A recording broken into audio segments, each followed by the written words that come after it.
Allahu Allahu Allahu Allah Allahu.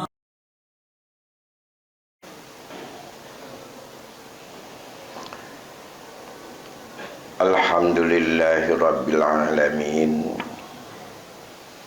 wal aqibatu lil muttaqin, wala udwana illa ala zalimin.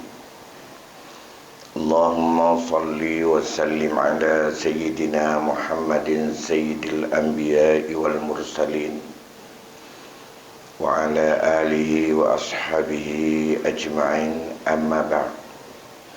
Faya ibadallah, ittaqullaha haqqa tuqatihi wa la tamutunna illa wa antum muslimun. Faqala Allah subhanahu wa ta'ala fil Qur'anil Karim, a'udzu billahi minasy syaithanir rajim. Bismillahirrahmanirrahim. Zuyyina lin-nasi hubbus syahawati minan nisa'i wal banina والقناطير المقنطرة من الذهب والفضة والخيل المسومة والأنعام والحرث ذلك متاع الحياة الدنيا والله عنده حسن المآب. Segenap puji beserta syukur kita persembahkan kehadirat Allah Subhanahu wa taala. Selawat beriring salam semoga Allah curahkan keharibaan junjungan kita Nabi besar Muhammad sallallahu alaihi wasallam pada keluarga dan sahabatnya sekalian. Kaum muslimin, guru-guru kami, bapak-bapak, saudara-saudara sidang jamaah Jumat yang dimuliakan Allah.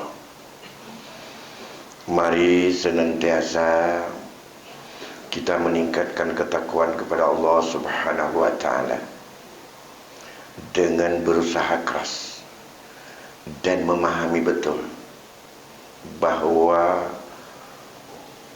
hiasan kehidupan dunia yang merupakan pintu masuk untuk berkiprahnya nafsu, dan itu yang bisa membawakan kepada tidak tenang jiwa, melupakan akhirat, menomorduakan akhirat. Itu adalah usaha keras pemahamannya dan usaha keras kita untuk bisa memahami dan bisa mengatur agar nafsu itu jangan mengatur kita. Allah Subhanahu wa ta'ala mengingatkan ada 3 pintu masuk yang merupakan itu godaan nafsu yang biasa terlena kita sebagai hamba. Yang pertama, minan nisa, perempuan atau lawan jenis dalam kehidupan ini. Sejak mulai awal balik sampai kita mati, godaan untuk ada daya tarik daripada 2 jenis hamba yang Allah ciptakan ini selalu muncul. Namun di situ harus betul-betul kita pahami. Pertama, tujuan. Yang kedua, mengapa Allah memberikan itu. Sehingga banyak orang yang tak terkontrol, mulai daripada awal tumbuh rasa suka sampai dengan kematian, dan ini banyak kita terjebak kepadanya, yang merupakan hubbud dunia. Yang kedua, keturunan, anak dan istri, keluarga, yang merupakan sebelah hati kita, yang tujuan utama perkawinan untuk menghadirkan anak-anak yang saleh. Tapi itu kadang-kadang menjadi sebagai sebab untuk membimbangkan dan menyeleweng serta mengarahkan kita kepada hal yang tidak disukai oleh Allah.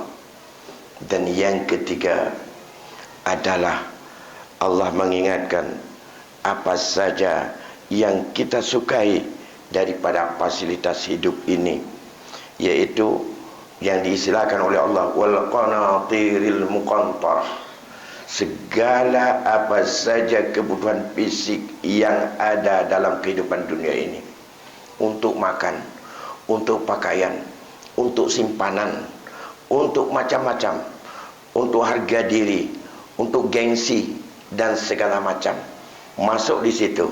Yang mendukungnya yang Allah sebut tak banyak, minaz zahabi wal fiddah wal khailil musawwamah wal hars wal anna. Itu semuanya Allah ingatkan.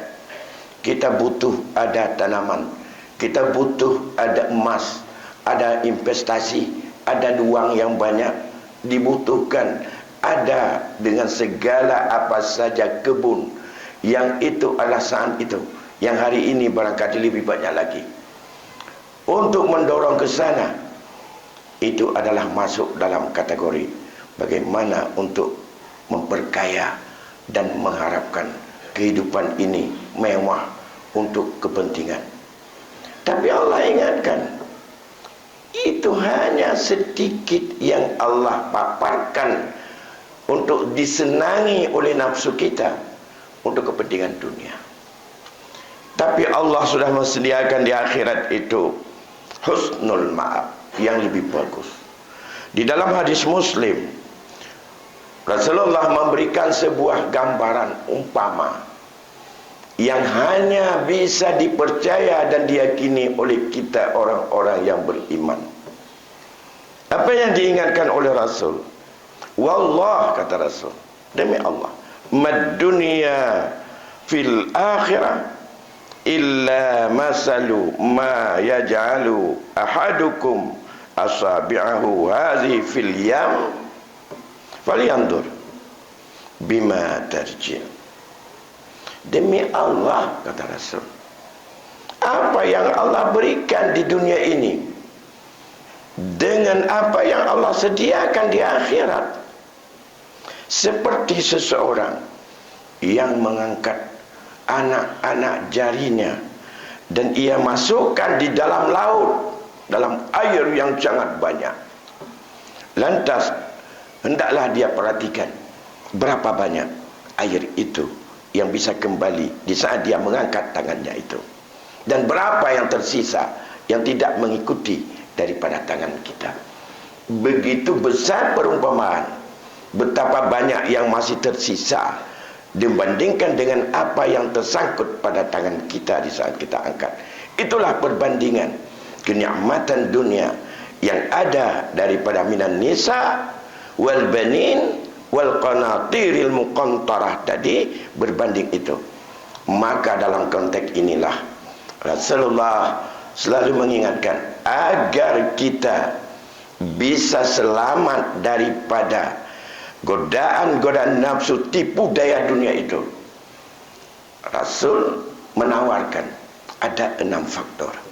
Siapa di antara umatnya yang mampu komitmen hidup ini dengan 6 faktor secara individu dan pribadi, yadmin lakumul jannah, kata Rasul. Aku jadikan dan aku jamin hambaku itu, umatku itu akan sampai menuju ke syurga. Kita ini semuanya sedang menempuh jalan, meniti jalan menuju syurga. Ya. Idminu, ya, sitan min ampusikum akmil lakumul jannah. Jaminkan, pastikan, usahakan 6 aspek ini untuk diri kita masing-masing. Akmil lakumul jannah. Aku menjamin, aku menanggung kamu akan bisa mendapatkan syurga Allah. Yang pertama, asdiqu iza hadastu. Suatu hal yang paling berat, pastikan setiap ucapan yang kamu keluarkan dari lidahmu, maka itu dipastikan itu kebenaran, suatu yang benar, suatu yang sesuai dengan hakikatnya. Tak pernah kita untuk berbohong untuk diri sendiri. apa yang kita ucapkan, yang kita perdengarkan dengan lidah kita kepada orang lain, bahwa itulah hakikat yang ada dalam hati kita. Apa yang kita ucapkan itu adalah merupakan kebenaran yang kita dapatkan berdasarkan petunjuk dan hidayah serta daripada petuah-petuah para ulama. Pastikan itu. Sesuatu yang kita yakini, yang kita ucapkan itu adalah bukanlah hakikatnya, tetapi ada di hati yang kita simpan, yang kita ucapkan hanya untuk memperindah daripada mulut kita ini untuk didengar oleh orang lain. Maka ini kelompok orang munafik. Munafik kepada diri sendiri walaupun orang lain tak tahu. Kita tak pernah sama, tak pernah jujur di dalam hati kita terhadap apa yang kita ucapkan dalam aspek apapun, kecuali ada beberapa hal dalam bidang fikih yang dibenarkan untuk kita demi untuk hal-hal yang sangat mudarat, demi untuk melepaskan daripada sesuatu yang membahayakan baik orang lain maupun diri sendiri. Dan inilah, saya pikir kita semuanya tidak ada yang tidak tahu kebenaran. Minimal benar dengan apa yang kita yakini, dan tak pernah untuk apa yang kita ucapkan itu bukanlah apa yang kita inginkan dalam hati kita. Kalau tidak, sebagai seorang muslim, seorang mukmin dilepas dari tanggung jawab Rasulullah. Yang kedua, aufu iza wa'adtum. Tunaikan apabila kamu telah menjanjikan. Berjanji dengan Allah, dengan sumpah syahadah, berjanji dengan keluarga, berjanji dengan agama, berjanji dengan anak, berjanji dengan masyarakat, berjanji dengan umat, maka tunaikan janji itu. Aufu, apa yang kita janjikan. Andai kata janji yang sudah diucapkan, yang sudah dia berjanji kepada Allah, dan pada saat ia berjanji ada hubungannya dengan faktor yang pertama.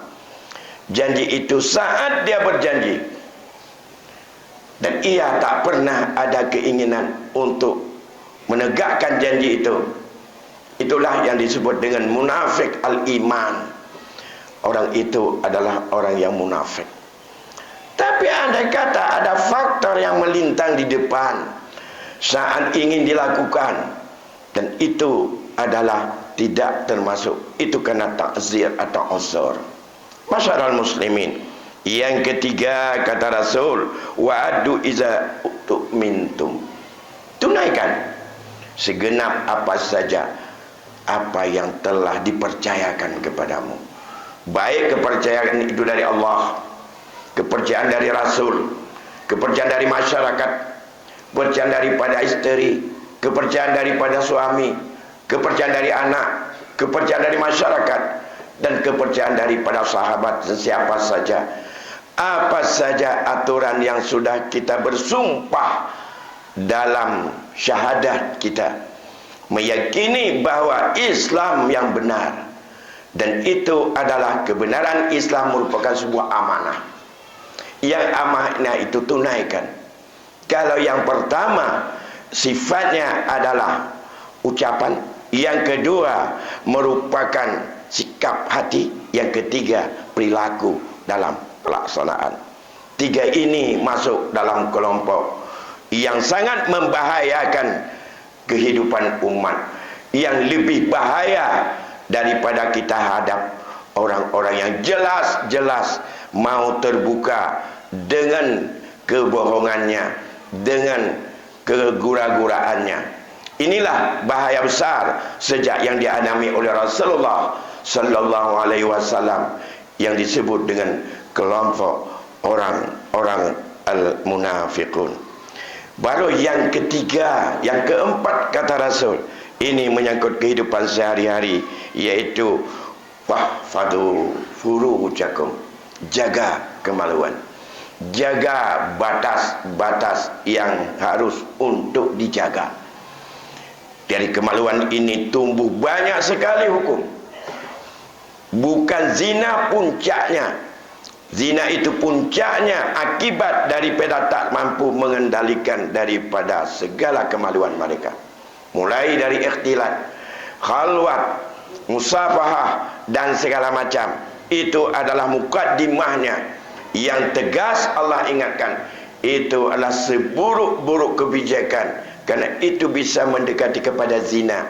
Maka menjaga ini, kondisi hari ini, di tengah-tengah kemajuan yang seperti ini, yang kadang-kadang hati kita tak pernah untuk menjerit melihat daripada saudara kita, anak kita, cucu kita yang begitu bebas dalam pergaulan, yang tak pernah mengenal lagi batas antara ajnabi dan muhrim, tak pernah mengenal batas lagi antara laki-laki perempuan. Jangankan yang kecil, jangankan yang muda, yang tua, yang mau mati pun kadang-kadang tak pernah sadar bahawa itu adalah punya batas-batas sebagai mukaddimah menjaga aurat. Problem ini tidak pernah untuk bisa batal dalam Islam.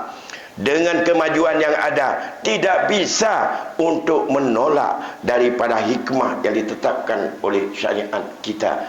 Maka akibatnya bermacam penyakit yang tumbuh berpusat daripada sini.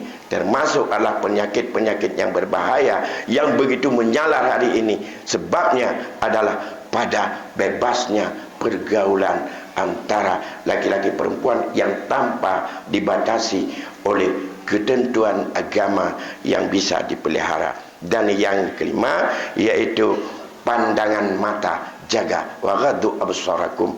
Dan yang terakhir waqafu aidiakum, yaitu kendalikan tangan kita daripada kekuasaan kita, daripada tingkah laku, sikap, menunjuk, menekan dan segala macam daripada apa saja yang dimurkai Allah.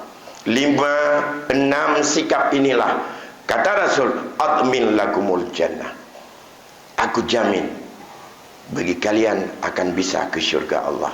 Maka untuk pengendalian daripada kelima tersebut, semuanya faktornya adalah apa yang Allah berikan pengertian kepada kita di dalam Al-Quran, yaitu berkaitan dengan masalah 3 faktor yang merupakan hubbud dunia, yaitu hubbus syahwat minan nisa wal banin wal qanatiril muqantarah.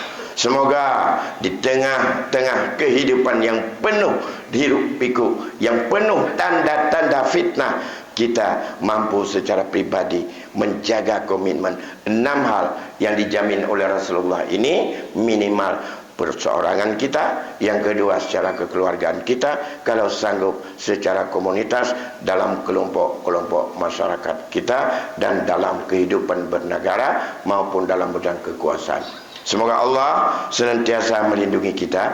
Amin ya rabbal alamin. Alhamdulillahi rabbil alamin. Wa bihi nasta'inu ala umuri dunya waddin. Asyhadu an la ilaha illallah wa asyhadu anna sayyidana wa nabiyyana Muhammadan abduhu wa rasuluh. Allahumma salli wa sallim ala sayyidina Muhammad wa ala alihi wa ashabihi ajma'in. Amma ba'du, fa ya ibadallah, ittaqullaha haqqa tuqatih wa la tamutunna illa wa antum muslimun. A'udzu billahi minasy syaithanir rajim. Bismillahirrahmanirrahim. Zuyyina lin-nasi hubbus syahawati minan nisa'i wal banina wal qanatiril muqantarah minaz zahabi wal fiddah wal khairil musawwamah wal an'ami wal harth. Dzalika mata'ul hayatid dunya wallahu 'indahu husnul ma'ab. Shadaqallahul 'azim. Barakallahu li wa lakum fil Qur'anil Karim wa nafa'ani wa iyyakum bima fihi minal ayati waz zikril hakim. Wa taqabbala minni wa minkum tilawatahu innahu was sami'un 'alim.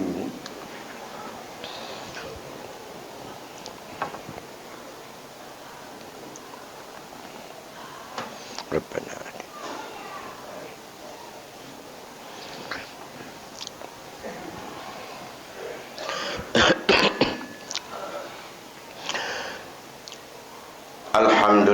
لله رب العالمين والعاقبة للمتقين ولا عدوان إلا على الظالمين أشهد أن لا إله إلا الله وحده لا شريك له وأشهد أن سيدنا ونبينا محمدا عبده ورسوله اللهم صل وسلم على سيدنا محمد سيد الأنبياء والمرسلين وعلى آله وأصحابه أجمعين أما بعد فيا عباد الله أوصيكم وإياي بتقوى الله وطاعته لعلكم تفلحون إن الله وملائكته يصلون على النبي يا أيها الذين آمنوا صلوا عليه وسلموا تسليما اللهم اغفر لنا وللمسلمين والمسلمات والمؤمنين والمؤمنات الأحياء منهم والأموات ويا قاضي الحاجات ربنا هب لنا من أزواجنا وذريتنا قرة أعين واجعلنا للمتقين إماما ربنا آتنا في الدنيا حسنة وفي الآخرة حسنة وقنا عذاب النار عباد الله ولذكر الله أكبر